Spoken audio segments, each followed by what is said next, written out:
Hey guys, welcome to my YouTube channel అది vice. So ఈ వీడియోలో నేను నా ఫ్రెండ్స్తో వరంగల్ 1 డే ట్రిప్ వెళ్ళాను కదా, ఆ ఎక్స్పీరియన్సెస్ షేర్ చేసుకోవడానికి అప్లోడ్ చేస్తున్నాను. సో ఫస్ట్ టైం అయితే వందే భారత్ ఎక్కుతున్నాం అనమాట. ఇది జస్ట్ మార్నింగే వెళ్ళి మార్నింగ్ దిగి మళ్ళీ ఈవినింగ్ ఎక్కి ఈవినింగ్ కల్లా ఇంటికి వచ్చేసరికి ప్లాన్ చేసుకున్నాం. సో మా ఓడి పేపరెన్స్ చదవడు, జస్ట్ పోస్ట్ కొట్టడానికి అలా చదువుతున్నాడు అంతే. ఒక వాటర్ బాటిల్ ఇచ్చాడు వందే భారత్. సేమ్ ఫ్లైట్ లాగే ఉంది ఎక్స్పీరియన్స్, ఫాస్ట్గా వెళ్తుంది, నాకేం తెలియలేదు. మార్నింగ్ 6:30 కల్లా దింపేసింది అనమాట వరంగల్ స్టేషన్లో. బయటికి రాగానే మా ఇంకొక ఫ్రెండ్ మా కోసం వెయిట్ చేస్తూ ఉండింది ఆల్రెడీ. కానీ మార్నింగ్ 5కే దిగిపోయింది వరంగల్లో. ఫ్రెష్ అయిపోయి అక్కడ వెయిటింగ్ హాల్లో వెంటనే మేము స్టార్ట్ అయిపోయాం అనమాట ఈ 1 డే ఎక్స్ప్లోర్ చేయడానికి వరంగల్. మన ఈ మార్నింగ్ టు ఈవినింగ్ ఐటినరీ ఏంటంటే ఫస్ట్ రామప్ప టెంపుల్, తర్వాత భద్రకాళి అమ్మవారి temple, third and final 1000 pillars temple అనమాట. ఫస్ట్ మనం రామప్ప టెంపుల్కి వెళ్ళాలంటే వరంగల్ రైల్వే స్టేషన్ నుంచి హనుమకొండ బస్ స్టాండ్కి వెళ్ళాలి. బస్సెస్ డైరెక్ట్గా ఉంటాయి కానీ మనకు అంత ఫ్రీక్వెంట్గా ఉండవు. సో మేము ర్యాపిడోలో బుక్ చేసుకున్నాం. బయట 110 అడిగాడు, ర్యాపిడోలో 100 రూపీస్ చూపించింది. సో ఇందులో దిగ్గానే 13th ప్లాట్ఫామ్కి వెళ్ళాలి. మనకి ములుగుకి బస్సు ఎక్కాలన్నమాట ఫస్ట్ రామప్ప టెంపుల్కి వెళ్ళాలంటే. అక్కడ నుంచి ఇంకో బస్సు ఎక్కితే రామప్ప టెంపుల్కి వెళ్ళిపోవచ్చు. సో 13 ప్లాట్ఫామ్లో ములుగుకి బస్సెస్ ఫ్రీక్వెంట్గా అవైలబుల్గా ఉంటాయి. వెళ్ళేటప్పటికి డైరెక్ట్గా బస్సు ఆల్రెడీ ఉంది, వెళ్ళి కూర్చున్నాం. బస్సు అయితే మేము మార్నింగ్ వెళ్ళాము. మీరు కూడా మార్నింగే ప్లాన్ చేసుకుని రామప్ప టెంపుల్, ఎందుకంటే బస్సెస్ అవి చాలా హెవీ అయిపోతాయి, జనాలు పెరిగిపోతారు. సో మార్నింగ్ వెళ్ళారు అనుకోండి ఖాళీగా ఉంటుంది. చూడండి బస్సు ఎంత ఖాళీగా ఉంది. బస్సు మొత్తం మేము 5 ఉన్నాము, మేము ముగ్గురు, ఇంకొక ప్యాసింజర్స్ ఇస్తారు. జర్నీ ఒక 1 అవర్ 1.5 అవర్ పడుతుంది. టికెట్ ఇక్కడ నుంచి ములుగుకి 60 రూపీస్ పర్ హెడ్ పడింది అనమాట. ఫైనల్లీ ఒక 1 అవర్ మా మిడిల్ క్లాస్ మెలడీస్ కష్టాలు అది మాట్లాడుకునేటప్పటికి బస్ స్టాండ్కి అయితే వచ్చేసాం. ఈ బస్ స్టాండ్లో వాష్రూమ్స్ అవి కూడా ఉంటాయి, లేడీస్ కూడా ఇబ్బంది ఉండదు. బస్ స్టాండ్ ఇంకా రెనోవేట్ చేస్తున్నారు, ప్రాబ్లం అయితే ఉండదు. ఇక్కడ ఒక 20 మినిట్స్ వెయిట్ చేసాం బస్సు రావడం కోసం. ఆ లోపు ఏవో చెత్త చెదరాలన్నీ తినేసి బస్సు కోసం వెయిట్ చేసాం అనమాట. ఇక్కడ నుంచి రామప్ప టెంపుల్కి బస్సెస్ కూడా చాలా ఫ్రీక్వెంట్గా ఉంటాయి. అట్లీస్ట్ 15 to 20 మినిట్స్కైనా ఒక బస్సు వస్తుంది.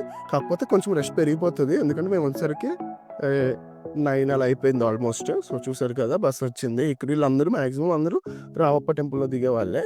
ఇక్కడ నుంచి రామప్ప టెంపుల్ జస్ట్ ఒక 10 to 15 కిలోమీటర్స్ ఉంటుంది. టికెట్ ఏమో 20 రూపీస్ తీసుకున్నారు పర్ హెడ్. ఆల్మోస్ట్ ఎక్కిన హాఫ్ అన్ అవర్కు దిగిపోయాం అనమాట మేము.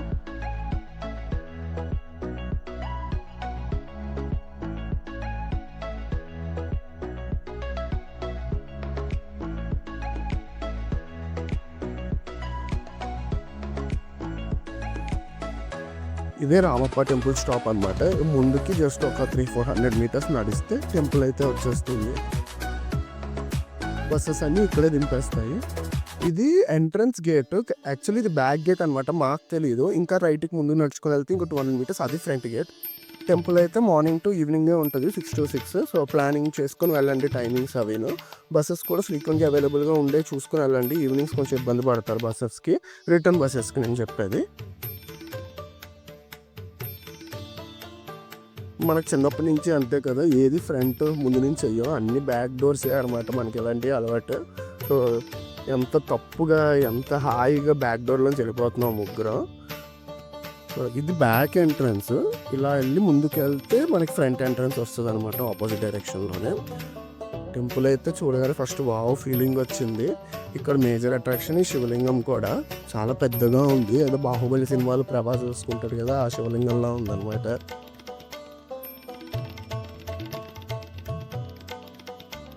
ఇది కంప్లీట్గా శివుడి టెంపుల్. ఇది 13th సెంచరీలో కాకతీయ వారి సామ్రాజ్యంలో నిర్మించారనమాట ఈ టెంపుల్. ఈ టెంపుల్ యొక్క ప్రత్యేకత ఏంటంటే ఫస్ట్ ఇది స్టార్ షేప్లో ఉంటుంది, ప్లస్ ఫ్లోటింగ్ బ్రిక్స్తో కట్టారు. ఇలా ఎందుకు కట్టారు అంటే ఈ షేప్ ఇదంతా ఎంత ఎర్త్క్వేక్ వచ్చినా ఎలాంటి సీజన్స్లోనైనా తట్టుకోవడానికి కట్టారు.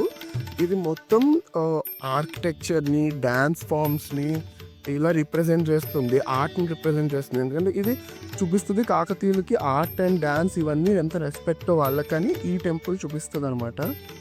Major attraction Nandi. ఇది ఈ నంది అయితే మొత్తం ఒక్క స్టోన్తోనే కట్టారు. అసలు మీరు ఆ డీటెయిలింగ్ చూస్తే దాని మీదే అన్నీ ఉన్నాయి. ఇంత డీటెయిలింగ్ ఒక స్టోన్తో అసలు ఆ రోజుల్లో ఎలా కట్టారు అనేది చాలా గ్రేట్. ఈ టెంపుల్ మొత్తం కట్టడానికి స్టార్ట్ చేసినప్పటి నుంచి ఎండ్ ఓపెన్ అవ్వడానికి 40 years పట్టింది. ఆ పేషెన్స్ని కూడా రిజెంబుల్ చేస్తుంది ఈ టెంపుల్.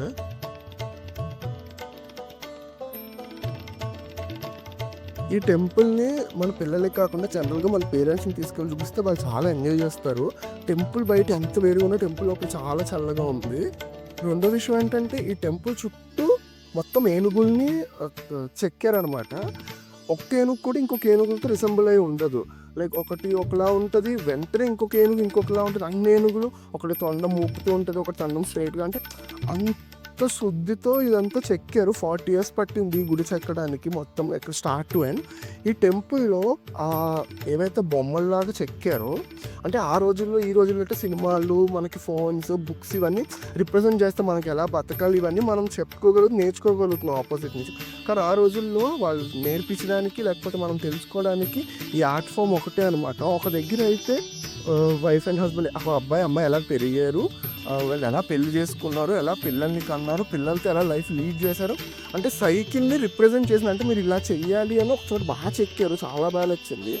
వెంటనే ఇంకొక టెంపుల్ ఉంటుంది జస్ట్ 10 స్టెప్స్ పక్కకేస్తే. ఈ టెంపుల్ కూడా శివుడిదే. ఇక్కడ మొత్తం బ్యాట్స్ అయితే నిండిపోయి ఉన్నాయన్నమాట. ఇక్కడ కూడా నంది. కాకపోతే తెలుసు కదా ఇన్వేడ్ అయినప్పుడు ఫారినర్స్ బ్రిటిషర్స్ ఇన్వేడ్ చేసినప్పుడు ఈ విగ్రహాలను కూల్ చేయడం ఇవన్నీ అవడం వల్ల ఈ నంది పాడైపోయింది. కానీ ఈ నంది కూడా చాలా బాగుంది. సో మొత్తం అలాగా రామప్ప టెంపుల్ అయితే నేను మా ఫ్రెండ్స్ చాలా బాగా ఎక్స్ప్లోర్ చేసాం. మాకు బాగా నచ్చింది. చాలా కొత్తగా అనిపించింది. అయిపోయిన తర్వాత బయటకు వచ్చాము. ఇదే ఫ్రంట్ ఎంట్రన్స్.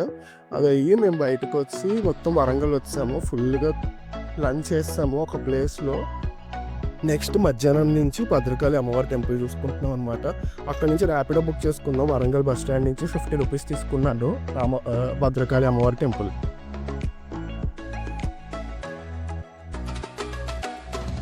ఈ టెంపుల్ కూడా చాలా బాగుంది. చాలా ప్రశాంతంగా ఉంది. ఒక నది పక్కన అదే లేక్ పక్కన అయితే ఉందన్నమాట. మేము వెళ్ళిన మధ్యాహ్నం అయినా కూడా ఆ రోజు ఏంటో కొంచెం చల్లగానే ఉంది. సో సేఫ్ అయిపోయాము ముగ్గురం. పక్కనే శివుడు పార్వతితో స్టార్ట్ అవుతుంది ఫస్ట్. సో అలా ఫ్రంట్కి నడుచుకుంటూ వెళ్తే టెంపుల్ అయితే వస్తుంది. ఈ టెంపుల్ యొక్క ప్రత్యేకత ఏంటంటే ఇది 7th సెంచరీలో కట్టారు చాళుక్య రాజులు. తర్వాత కాకతీయ డైనస్టీ వచ్చిన తర్వాత ఈ టెంపుల్ని ఎక్స్పాండ్ చేసి దీన్ని రెనోవేట్ చేసి వరంగల్ కులదేవతగా అలాగే ఆ ఏరియాలో ఉన్న వాళ్ళు కులదేవతగా కొలుచుకుంటూ ఆ రోజుల్లో జరిగే యుద్ధాలు వీటిలన్నిటికీ ఫస్ట్ అమ్మవారికి పూజ చేసి అప్పుడు స్టార్ట్ చేయడం ఇలా ఇంత స్టార్ట్ అయిందనమాట. సో భద్రకాళి అమ్మవారు అంటే ఆల్మోస్ట్గా రిప్రజెంట్ శక్తి. సో ఈ ఫామ్లో ఉన్నారు కాబట్టి ఇక్కడ అందరూ చాలా బాగా పూజిస్తారు ధైర్యానికి వీటికి. ఇక్కడ అమ్మవారిని రిప్రజెంట్ చేసినప్పుడు మనం బొట్టు పెట్టుకుంటాం. బొట్టు పంతులు గారే పెడతారనమాట హాఫ్ టూన్లో. చాలా యూనిక్గా ఉంటుంది ఇది. ఇదైతే భద్రకాళి లేక్ని ఆనుకొని ఉంటుంది అనమాట. చాలా సీనిక్గా ఉంటుంది ఈ టెంపుల్ అయితే. అదేమో చిన్న వినాయకుడిది కూడా అనమాట. ఫస్ట్ వినాయకుడిని దర్శించుకొని లోపలికి వెళ్తున్నారు. మేము మర్చిపోయి ఫస్ట్ అమ్మవారిని దర్శించుకొని వినాయకుడిని దర్శించుకున్నాం. సో ఇది అయిపోయిన వెంటనే మనం నెక్స్ట్ ప్లేస్ 1000 పిల్లర్ టెంపుల్. ఇక్కడ ఒక 2 ఫోటోలు తీసుకొని ర్యాపిడో బుక్ చేసుకున్నాం. ర్యాపిడోలో 50 రూపీస్ పడింది 1000 పిల్లర్ టెంపుల్కి. మీరు మ్యాక్సిమం ర్యాపిడోస్, ఊబర్ ఇవి మీరైతే ప్రిఫర్ చేయండి. అక్కడ ఆటో వాళ్ళు ఉన్నారు కదా బాగా ఎక్కువ చెప్తున్నారు. 50 రూపీస్ ఎక్కే చోట వాళ్ళు 20 రూపీస్ అలా చెప్తున్నారు. ఎందుకు వేస్ట్. షూస్ అయితే బయట పెట్టాలి, 10 రూపీస్ తీసుకుంటారు. అక్కడ స్టాండ్ ఉంది కానీ అక్కడ ఎవరు పెట్టట్లేదు. మరి పోతాయనేమో తెలీదు. 10 రూపీస్ గురించి ఆలోచించి అయితే పెట్టుకోవద్దు, పోతాయి. ఈ టెంపుల్ 1163లో రుద్రదేవ అనే రాజు కట్టించారనమాట. ఇది ప్రస్తుతం 1000 పిల్లర్స్ టెంపుల్ అంటుంది కానీ అప్పుడులో త్రికోటేశ్వర స్వామి టెంపుల్ అని పిలిచేవాళ్ళు. ఈ టెంపుల్లో ముఖ్యంగా 3 భగవంతులు ఉంటారు. శివుడు, విష్ణుమూర్తి, ఇంకా సూర్య భగవానుడు. ఈ టెంపుల్ జనరల్గా స్టార్ బేస్ మీద కట్టించారనమాట. కానీ ఎప్పుడో 1000 సంవత్సరాల నుంచి ఈ వెదర్, ఈ ఇన్వేషన్స్ ఇవన్నీ తట్టుకుంటూ వచ్చి కొంచెం అటు ఇటుగా చాలా మార్పులు అయితే వచ్చినాయి. కానీ గవర్నమెంట్ అయితే మాత్రం బాగానే చేస్తుంది. అది మనకి చూపించడానికి నెక్స్ట్ జనరేషన్స్కి. ఆ తోక చూడండి ఎలా చెక్కారో నందిది. అసలు ఆ రోజుల్లో ఎప్పుడో 1000 సంవత్సరాలు చూస్తాం. ఇంత ఇంజనీరింగ్ ఎక్కడుందో మరి ఈ రోజుల్లో కూడా ఎవరు కట్టలేకపోతున్నారు ఇలాంటివి. సో ఈ టెంపుల్లో ఆల్మోస్ట్ ఒక 1 అవర్ కూర్చొని ప్రతిదీ ఎక్స్ప్లోర్ చేసామన్నమాట. అలా అయ్యాక మా ట్రైన్ టైమ్స్ అయితే అయిపోయినాయి. డిన్నర్ చేసి ఇంకో స్టేషన్కి అయితే వచ్చేసాం. అలాగా మా 1 డే ఐటినరీ నా ఫ్రెండ్స్తో చాలా బాగా జరిగింది. మీరు కూడా మీ ఫ్రెండ్స్తో 1 డే ఇలా ప్లాన్ చేసుకోండి. బడ్జెట్ మ్యాక్సిమం 2,000 to 3,000 కూడా అవ్వదు. సో మీ ఫ్రెండ్స్తో ఇలాంటి ప్లేసెస్కి వెళ్తే ఇవి కూడా మనం ఎక్స్ప్లోర్ చేయొచ్చు, చాలా బాగుంటాయి. So please subscribe. Thank you for watching full video అవి వైబ్స్.